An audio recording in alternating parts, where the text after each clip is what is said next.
ஒரு அணு, ஒரு ஆட்டம். ஒரு ஆட்டம்குள்ளே என்ன இருக்குது? ஒரு மினி சோலார் சிஸ்டம் இருக்குமா? இல்லை நியூக்ளியர் பாம் இருக்குமா? இல்லை இந்த யூனிவர்ஸோட சீக்ரெட் இருக்கா? இந்த வீடியோவில் ஆட்டம், ஐன்ஸ்டைன், கான்சியஸ்னஸ், குவாண்டம் ஃபிசிக்ஸ் இது எல்லாத்தையும் கனெக்ட் பண்ண போகிறோம். வீடியோவை ஸ்கிப் பண்ணாமல் ஃபுல்லாக பாருங்கள். எண்டில் ஒரு ட்விஸ்ட் இருக்குது.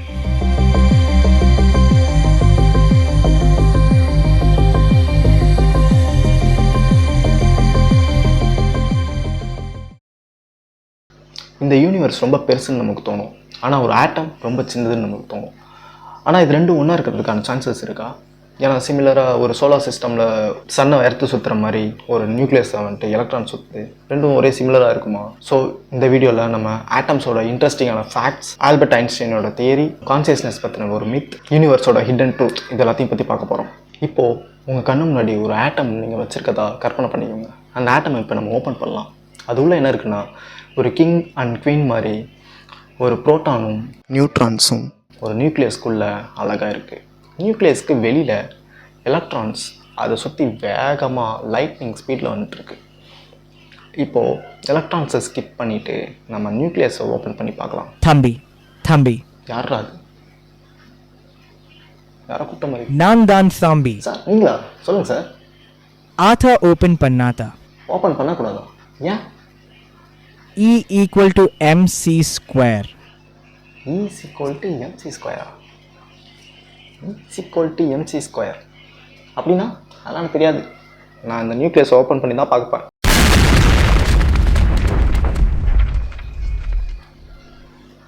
சாரி கைஸ், நான் ஆக்சுவலாக ஓப்பன் பண்ண நியூக்ளியஸ் பேர் யுரேனியமா.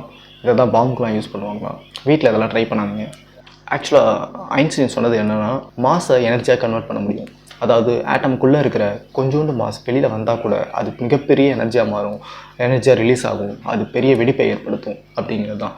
ஈஸ் ஈக்குவல் டு, அதாவது energy equal to mass into light speed square. அதாவது ரொம்ப ஃபாஸ்ட்டாக அது ரிலீஸ் ஆகும், அதோட வெடிப்பு நம்மளால் கண்ணால் கூட பார்க்க முடியாது, அந்தளவுக்கு அதோட ஸ்பீடு இருக்கும். லைக் ஹிரோஷிமா நாகசாகியில் வச்ச அந்த யுரேனியம் பாம் மாதிரி. ஆட்டம்ஸோட ஸ்ட்ரக்சர் பார்த்தா சிமிலர் நம்ம சோலார் சிஸ்டம் மாதிரியே தான் இருக்குது. எப்படின்னா, சன்னை எர்த் எப்படி சுற்றிக்கிட்டு இருக்கோ அதே மாதிரி நியூக்ளியஸை எலக்ட்ரான் சுற்றிக்கிட்டு இருக்குது. ஸோ இது ரெண்டும் ஒன்றா? இது ரெண்டும் ஒரே மாதிரி இருக்குது, ஆனால் ஒன்று கிடையாது. ஏன்னா சோலார் சிஸ்டமில் எர்த்தையும் சன்னையும் ஒன்றா இணைக்கிறது எதுனா கிராவிடேஷனல் ஃபோர்ஸ்.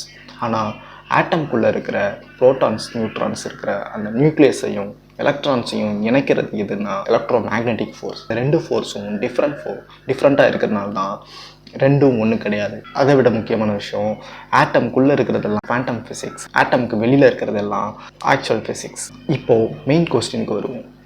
நாம் அப்சர்வ் பண்ணுறதுனால தான் இந்த யூனிவர்ஸ் எக்ஸிஸ்ட் ஆகிட்டு இருக்கா?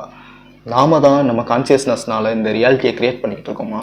நம்ம பார்க்கல, நம்ம அப்சர்வ் பண்ணலன்னா இந்த யூனிவர்ஸ் எக்ஸிஸ்ட் ஆகாதா?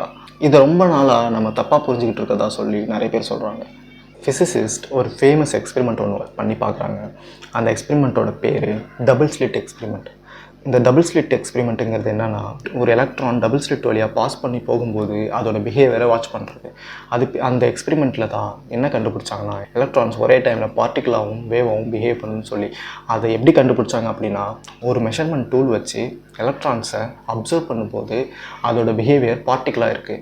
அதே அந்த மெஷர்மெண்ட் டூல்ஸ் இல்லாதப்போ அந்த டபுள் ஸ்லிட் எக்ஸ்பெரிமெண்ட் நடக்கும்பொழுது அதோட பிஹேவியர் வேவ்ஸாக இருக்குது. இதை தான் பீப்புள்ஸ் மிஸ் அண்டர்ஸ்டாண்ட் பண்ணிட்டாங்க. எப்படின்னா, இது வந்துட்டு ஹியூமன் கான்சியஸ்னஸ்னால தான் நம்ம அப்சர்வ் பண்ணுறதுனால தான் எலக்ட்ரான்ஸ் வந்து நம்ம கண்ணுக்கு வந்துட்டு ஒரு பார்ட்டிக்கலாக தெரியுது. நம்ம அப்சர்வ் பண்ணல அப்படின்னா அது வேவ்ஸாக மாறிடுது. ஸோ நம்ம க்ரியேட் பண்ணுற இந்த ரியாலிட்டியே நம்ம அப்சர்வ் பண்ணுறதுனால தான் நடக்குது. இந்த யூனிவர்ஸே நம்ம கான்சியஸ்னஸ் இருக்கிறனால தான் இது எக்ஸிஸ்ட் ஆகுது அப்படிங்கிற ஒரு தாட்டுக்கு போயிட்டாங்க. ஆக்சுவலாக உண்மை என்னென்னா, ஒரு எலக்ட்ரான் ஒரு பார்ட்டிக்கலாவோ இல்லை வேவாவோ பிஹேவ் பண்ணுறதுக்கு காரணம் நம்மளோட கான்சியஸ்னஸ் கிடையாது. அது நம்ம அப்சர்வ் பண்ணுறதுக்கு பயன்படுத்துகிற டூல்ஸ், அதாவது மெஷர்மெண்ட் டிடெக்டர்ஸ், கிராவிடேஷனல் ஃபோர்ஸ், இதனால அது டிஸ்டர்ப் ஆகி நம்ம கண்ணுக்கு பார்ட்டிக்கலாக தெரியுதோ தவிர அது நம்ம கான்சியஸ்னஸ்னால அதோட வேவ் பார்ட்டிக்கல் தன்மையை மாற்றிக்கலை. ஸோ நம்ம கான்சியஸ்னஸ்னால் எதுவும் எக்ஸிஸ்ட் ஆகலை. நம்ம கான்சியஸ்னஸ்னால் எலக்ட்ரான்ஸ் வந்து அதோட தன்மையை மாற்றிக்கல. நம்ம வாட்ச் பண்ணுறோமா இல்லை நம்ம அப்சர்வ் பண்ணுறோமா இல்லையான்றது இந்த யூனிவர்ஸ்க்கு முக்கியமே கிடையாது. நம்ம இருந்தாலும் அது எக்ஸிஸ்ட் ஆக போகுது, நம்ம இல்லைனாலும் அது எக்ஸிஸ்ட் ஆக போகுது. நம்மளோட அப்சர்வேஷன் பற்றி இந்த யூனிவர்ஸ்க்கு எந்த பிரச்சனையும் கிடையாது. நம்ம கான்சியஸ்னஸ் இந்த யூனிவர்ஸை க்ரியேட் பண்ணல. நம்ம கான்சியஸ்னஸ் இந்த யூனிவர்ஸை எக்ஸ்பீரியன்ஸ் பண்ணுது. நாம் ரியாலிட்டியை க்ரியேட் பண்ணல, நாம் இந்த ரியாலிட்டியை இன்ட்ரப்ட் பண்ணுறதுனால நடக்கிற விளைவுகளை நம்ம பார்க்குறோம். இதுதான் ரியல் காஸ்மிக் ட்ரூத். ஸோ ஆட்டம்குள்ளே ஒரு யூனிவர்ஸ் இல்லை, பட் இந்த யூனிவர்ஸ் ஃபுல்லாக ஆட்டம்னால ஆனது தான். உண்மை என்னென்னா, சிறுசாக இருக்கிறது ரொம்ப பெருசாக தெரியுது, பெருசாக இருக்கிறது ரொம்ப சிறுசாக தெரியுது.